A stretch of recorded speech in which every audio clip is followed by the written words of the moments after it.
I'm a huge fan of Slamdance. Now, there is another festival. There's another festival, and I have some You issues with this other festival. Now, mean the festival that's across the street from Slam Dance? I applied for credentials to Sundance, and you're asked a lot of questions that I consider somewhat personal. In addition to these questions, what is your race?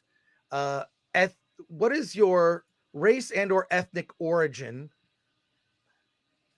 Why should that matter to me getting credentials? If I'm a person that has a body of work where I've reviewed films, whether it's on YouTube or whether it's I've written reviews of movies that play Sundance, none of this should matter. I always put decline to state. In addition to, so this is what you're looking at is part of the questionnaire from the press credentials, which anyone can apply for press credentials at Sundance. Anyone. You just go to, I believe it's sundance.org/press. That is the website you can go to, and you can fill out this form. This is publicly available. So I'm asked if I'm African American or of African descent. By the way, I could be white, I could be Caucasian, and I could be of African descent because I could live in Africa. Does that make sense? I could have parents that lived. Isn't Elon Musk in that category? Alaskan Native, Indigenous, Native American, Native Hawaiian, Caucasian, White, East Asian, Latinx, I guess they're still using that, or Hispanic, Middle Eastern, Pacific Islanders, Southeast Asian, South Asian, a lot of different Asians, Alan. Want to point that out. Yes. They categorize us in the regions. You know, the funny thing is when you put in decline to state, what they'll do is they'll look at your picture and they'll pick it for you. Do they really? I mean, that's a lot of times when you file something for the government and they ask you these questions and you say decline to state or refuse to state, they'll just fill it in for you based on your picture.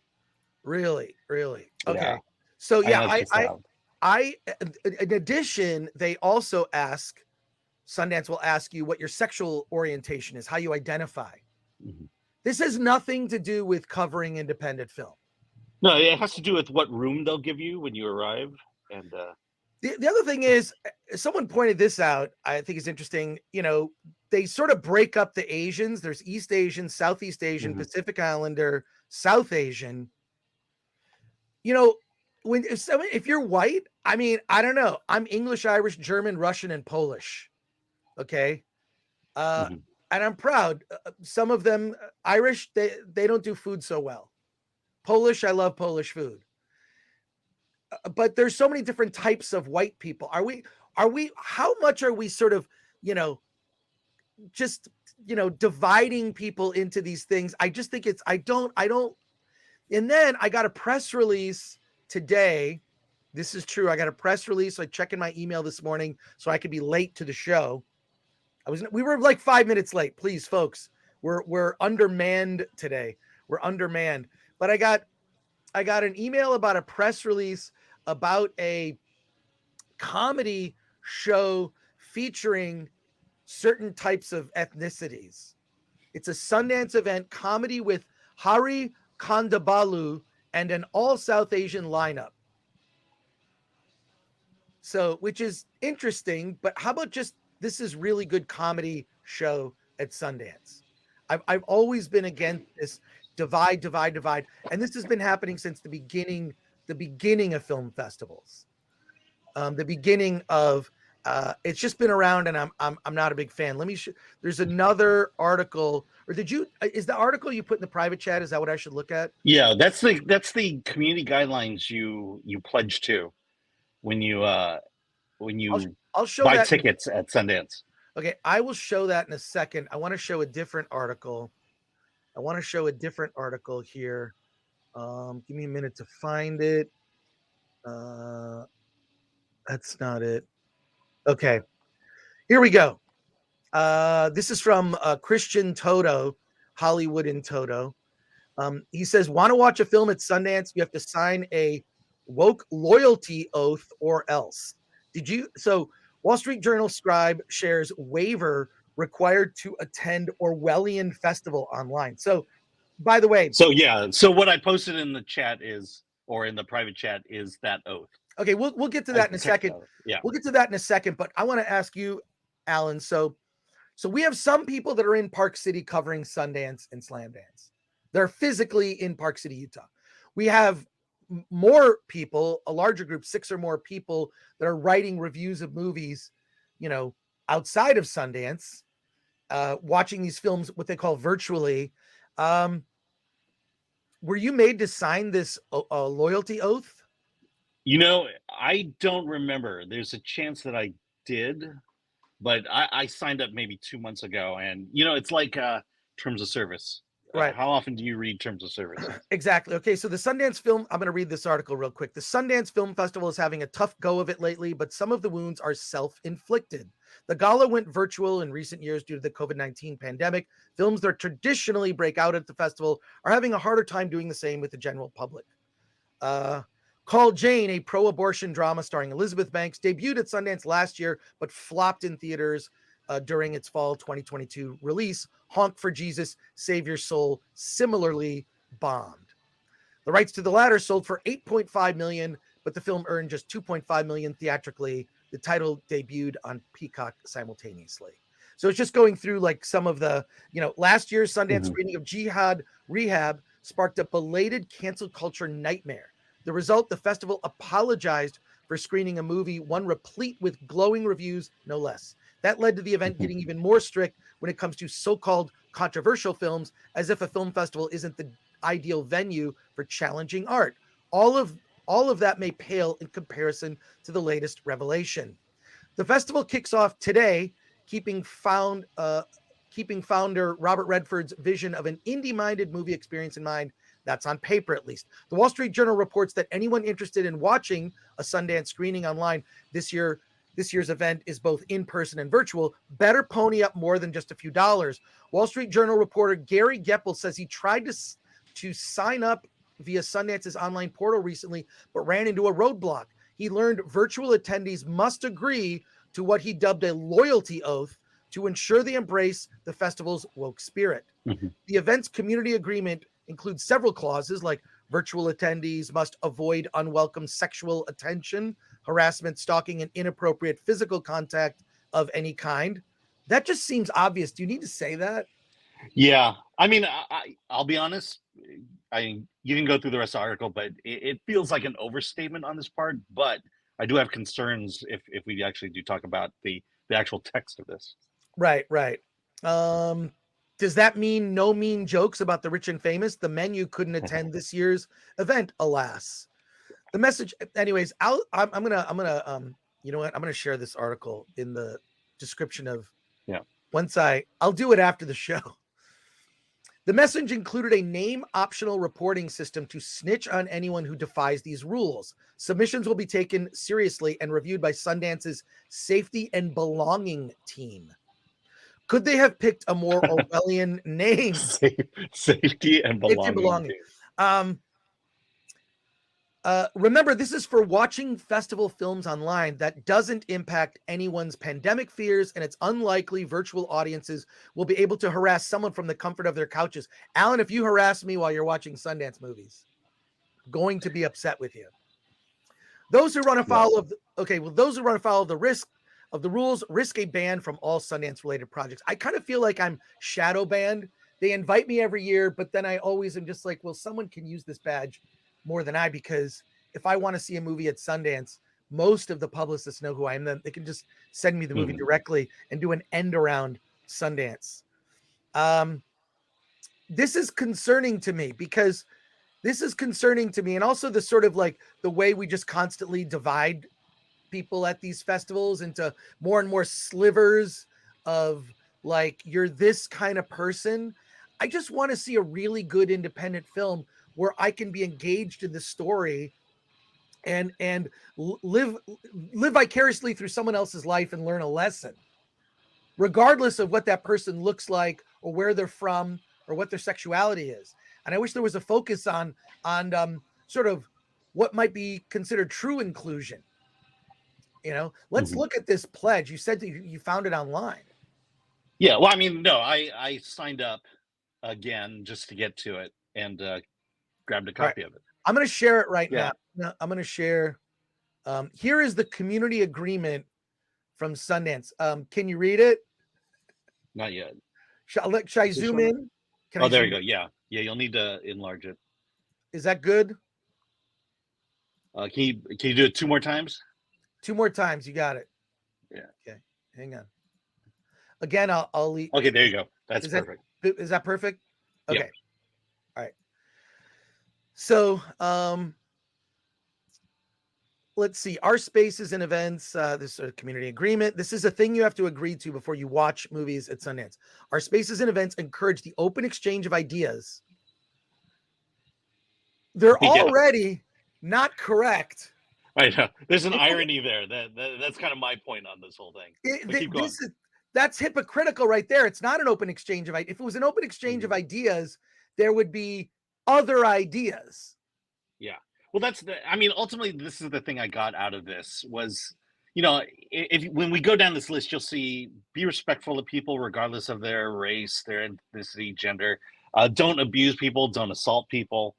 I agree with all be that. pro. Yeah, I agree with all that. But the thing is, if you said it, let's just say if someone walking down the street was wearing a MAGA hat, does this apply? What if I made a hat and chat? Let me know what you think. What if I made a red hat that said "Make movies great again," and I wore that hat to Sundance? Yeah. How do you think people would react? Mm-hmm. Exactly, because the text alone seems to be something you can agree to, something you could, yeah, okay, I may not agree with you, but I will respect you. That's what it should say, but it doesn't feel like that will happen if you hold certain positions, hold certain opinions. It just seems like this is just be a civil human being, but they get really specific with some of this language. We hold steadfast in our commitment to freedom of expression while simultaneously lifting up anti-racist, anti-sexist, and anti-discriminatory practices in all areas of the Sundance Institute community. Oh, really? Really? Yeah. We strive to protect community members from conduct that is inappropriate, disruptive, abusive, or threatening. Therefore, we ask that everyone in the Sundance community, artists, audience, volunteers, press, industry, staff, and beyond, does their part in creating an environment that is welcoming to all by committing to being, and I got to scroll down a little bit here. And all this stuff just seems obvious of like, if you're a civil, normal person, this is just how you act towards everyone. But the fact that it has to be stated, it's stated in a kind of a way that's deceptive. Because whenever I hear the word inclusion, I just think it means no white people. That's what it means. Yeah. Alan, what are your thoughts on that? Well, I mean, again, this if you hold a position that half of America holds, that is opposite to what most people in Hollywood have, I don't think it applies to them, and I think that's why it's hypocritical. That's why it's inclusive, inclusive, not inclusive at all. Let's keep reading. Inclusive and respectful of people of every race, ethnicity, gender, identity, expression, disability, sexual orient. I mean, it's like the typical stuff. See, but the thing is, just reading that, I'd agree with it. Yeah, I want to be inclusive. I want to be respectful of people, no matter who they are. I mean, that's common sense. As good human beings, we should be doing this anyways. I feel like if you're attending the Sundance Festival on purpose, you already know all of this. And I don't know who this is for. And this is, and it's weird. I feel like also this could apply now. It'd be, Harvey Weinstein probably should have read this. Let's be fair. And there were things that Harvey Weinstein did at the Sundance Film Festival that had he maybe been forced to sign this, he probably still would have done it. He still would have done it. And I hate to bring it up, but white, Caucasian is a race as well. Well, does it apply to that? But this is the dumb thing with they're constantly trying to divide, now they're just trying to divide Asians into all these different things. White people are all different kinds of white people. There's Italian, there's German, there's Irish, There's And they English, all hate each other. Scottish. No, they don't. I just think who has the best food and drinks. That's how I judge. Yeah, but I'm saying that the history of Europe shows that Well, all these that's people true. hated each other. All right, Yeah. let's keep going here. I mean, Asians hate each other too. I Oh, mean, I this hate is to break it to interesting. you. This is interesting. This also includes respecting the decisions of others regarding the use of face masks. That's fine. I Yeah, I'm respect. not going to ridicule someone for I have a wearing a friend. mask. I have a friend who's at Sundance now. His name is Jeff Goldsmith. He will never not wear his mask. I've seen him in a mask since the beginning. He won't take it off. Fine. That's his choice. And people may have specific circumstances where they feel the need to. They have elderly family members that they see on the regular. Totally respect that choice if that's what you want to do. I'm going to go no mask. Intentional with your words by abstaining from hate speech or actions of any kind, including the abuse of chat functions. Example, trolling. Wait, they're telling you not to troll people? Man, this is okay. Yeah. I know we have a lot of movies to review today. We got to dig more into this. Mindful of personal space and boundaries of others by avoiding unwelcome sexual attention, harassment, stalking, and inappropriate physical contact of any kind. Okay, Yeah, I get it. there are laws. There are laws set up. Yeah, to there are protect already you laws. from that as Also, well. when someone brings up hate speech, I always think, well, who decides what that is? Mm-hmm. Like, Or the intensity of it. You know, exactly. I is mean, it a minor comment versus actual hate speech? yeah, I mean, among my friends, we're close. We use language that sometimes, if you were outside of our friend group, you might think, oh my God, I can't believe the way those guys are talking to each other. It's because we like each other. It's because we like each other. I think that's a normal thing to do. If I'm teasing someone, it's because I like them. I like them a lot. And it's never intended with any malice or hurt. Anyone who's ever hung out with me, I know there are people who watch the show who have hung out with me and know me personally. If I'm teasing you, it's because I like you. And that's joking is sort of a thing amongst my family. That's how we diffused any sort of uncomfortable situations. We joke with each other. Yeah. The interesting thing is actual racists are not attending Sundance. Yes, I was gonna say, like, I don't think there's anyone that's actually attending that this would apply to. Yeah. Okay. I mean, I can tell you that this tool here, this little, it's not necessarily to build a greater community, but it's in a way, it's to control micro behavior. You know, you may do something by mistake, tweet something by mistake, say something by mistake, and then they can come to this thing to now ban you from Sundance in perpetuity. Let me finish reading it. It's not very Yeah. not very long. Respectful of moderators, artists, and audience members by refraining from sustained disruption of screenings, sessions, talks, or other events. Now, that's the one I'll actually agree with. I cannot stand when some stupid person will get up to ask a question, Mm-hmm. or they always make it about themselves. They have no question. They just want to give themselves a pat on the back. Yeah. Virtue signal. Yeah. Virtue signal. And look, they showed last year Jihad Rehab, which I've not seen, so I don't know anything about the movie. And I assume that this is what happened at that screening. And yet the film got punished for it, and not the people who disrupted it. I think, yeah, there was actually there was a Harvey Weinstein documentary back when I was there, and people were disrupting that, because they're questioning the filmmaker's motivations, and this happened. So I don't know if they're, it's kind of like I feel like they'll pick and choose, rather than have a blanket fiat against disrupting a screening. They'll pick and choose which films they'll allow it to happen or not allow it to happen. Well, first of all, this is the one where it's like I would go even further. If you pull out your cell phone, leave. You will be asked to leave. If you talk, a whisper of like, hey, do you want some popcorn? Do you want me to?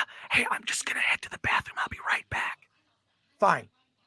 Under your breath, in whispered tones. If you talk during a movie, you're gonna have to sign my waiver, which is you don't talk during the movie.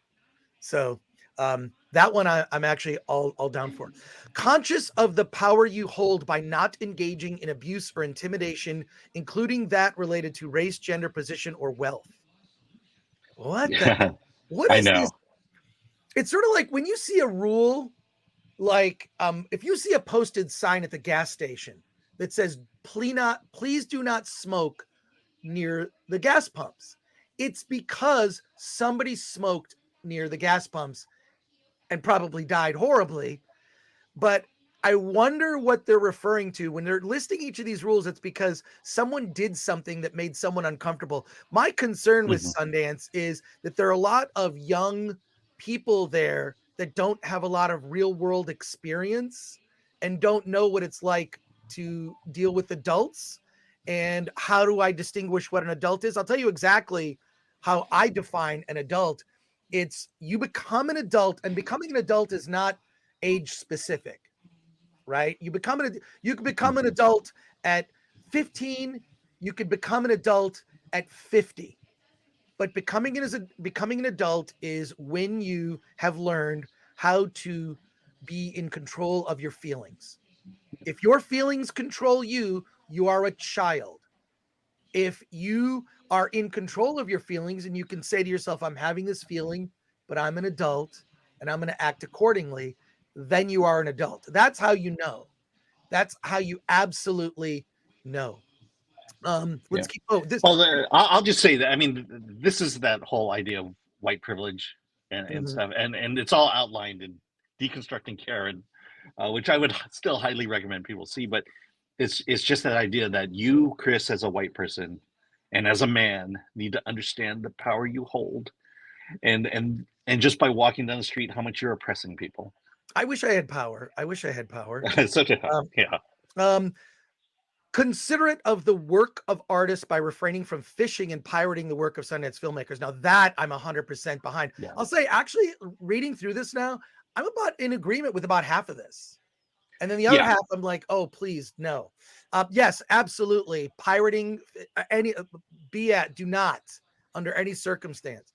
Proactive in prioritizing community health and well being by refraining from attending events when you feel unwell. That's an obvious. No, one time I went to Sundance and one of our this was in the early 2000s. One of our writers, Ron Wells, got deathly ill with the flu. He had to go to the doctor, and Mhm. he was seeing movies and reviewing films for like the first 3 days, and then for the rest of the festival, he was in bed and was miserable. Yes. So a lot of these So, things so, are so if I'm sick, I'm not gonna watch any of the Sundance movies at home. no, you should not. A conscious visitor by treating Park City and Salt Lake City residents and communities with respect. Yeah, I call that, you know what I call that? Learn the name of your bartender. Your bartender, your server, just be, anyone who's ever worked in the service industry, and believe me, I've had some, I worked at a video store. I was a counter jockey. I worked at Burger King. I worked a lot of jobs. If you've ever worked a job like that, which I think it's important that people mhm. do, you learn an appreciation for what it's like to do that job. And when you see someone behind a counter at something, I'm like, man, I've been there. I know this job. You're doing it. You're doing it. Your wage. You're working for the wages. You know, I've been there and I respect you. So yeah, I actually half of this stuff that I think I agree with, but I Yeah. would say is Well, most of the obvious I stuff. mean, this is the thing that's why I'm feeling like maybe Christian and the writer of that article are kind of overstating this as some kind of woke pledge. I mean, when you bear it down to its ideas and concepts, it's just be nice to people, be respectful, don't assault people.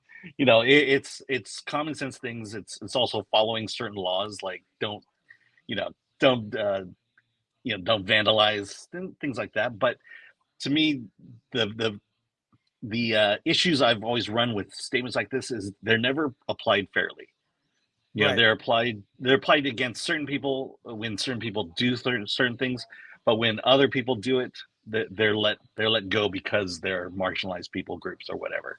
And this should be just 100% to everybody. Respect one another, show respect to the artists, respect to the city, and stay. There's no reason you should be touching other people without their consent. I'll say this: I've been going to. I have attended Sundance since I think '96 might have been the first year that I went. I'm trying to remember what sweatshirt I have that what numbers on it. It's either 96 or 97. I everyone there is like in celebration of, you're so excited to be there, and in celebration of movies, everybody's nice to each other. Now, if I've seen anything of anyone being upset, it's usually a filmmaker over something that's going on. And whenever I see anyone sort of in public that's going through something, right? They're angry, they're mad, they've got, they overreact to something, whatever. I always think of this story that is from the book, The 7 Habits of Highly Effective People. Have you ever heard of this? The 7 Habits of Highly Successful People. What's the forgetting the name of that book now? Alan, can you look it up? I promise I won't play the music. I won't play the music. I mean, you're pretty close. Okay. It's hard for me to search the real title of a wrong title.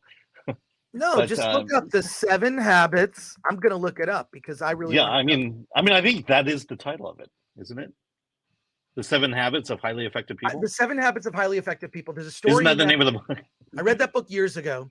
Yeah. And the one of the stories in it really struck me.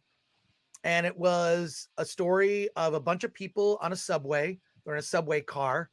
And this dad comes in, obviously with 2 really young kids. And the dad just kind of sits down, and the 2 kids are incredibly loud and unruly and bugging the other passengers and running around like they're just being incredibly bad children on the subway car, being disrespectful of everyone on the subway car. And the dad is just sitting there. And finally, one of the passengers gets so upset, turns to the dad. It's like, hey, will you get your children under control? Control your kids. And the dad looks up to the person and says, oh, I'm so sorry. I apologize. We just got back from the hospital. Their mom died. Okay. Their mom passed away. Just telling you at the most dramatic point right here. So the dad informs the people complaining on the subway car that their mother passed away, and he's kind of in a zone. And then it just changed the whole room, the dynamic. Like there was an understanding of why these kids were unruly, why the dad was kind of checked out. Context matters in these situations. And I think it's important to remind yourself that people that you see that are, they're, filled with anger, that there may be something else going on. They may have lost a loved one. They might have just gotten out of a relationship. They might have had something bad happening in their life from a business standpoint. I always think when I see someone overreact, I'm like, something must have happened. Something must have happened. So what can I say? That story just always stuck with me. But look, in spite of this, and Christian may have, some of those things I think are just sort of ridiculous in the community guidelines. Yeah, I think they're obvious. I mean, and they're obvious, right? I think the only one I have issue is the idea of conscious of your power. Conscious of your power. What is? What is that? I mean, I know what that means, but it's like, how do you apply that? And how do you call someone out over that? It's not hard and fast. Like, for example, if I assault someone, if I put my hands on someone in a way that's undesirable, and I'm not people that know me, like I'm not a touchy-feely person. Even like I sort of do the reluctant guy shoulder to shoulder hug. I do the guy hug, but a female friend of mine complained once, like, you don't like to hug. I'm like, I'm not a hugger, especially of like, I'm just not. So for me to like, get to the point where I can hug someone, I got to know them a while. So I'm not into like hugging strangers I just met, but someone might be a more touchy-feely person, and someone might be like hey, I don't want to be touched. And I certainly, there are certainly a lot of perverts out there who do want to do that and who take advantage of that. Exactly. Take advantage.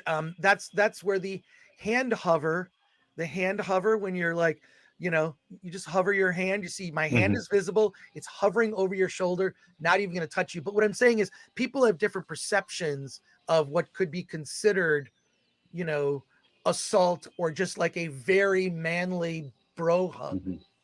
Yeah. I just err on the side of like, I'm gonna go with what I'm gonna mirror whatever you're comfortable with.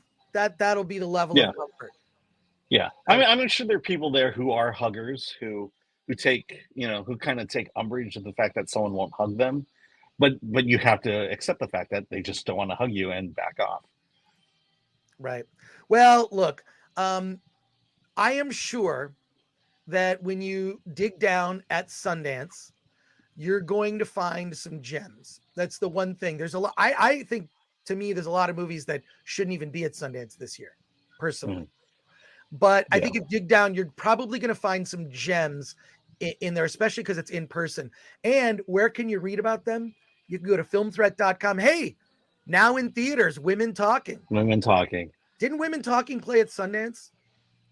It did not. It was Toronto. Toronto, that's right. Okay. Yeah. So women, if you want to read about all these movies, Sundance or Slamdance, just go to filmthreat.com and check it out. We're posting. Yeah. I mean, every day we're probably going to post anywhere from 5 to 10 reviews.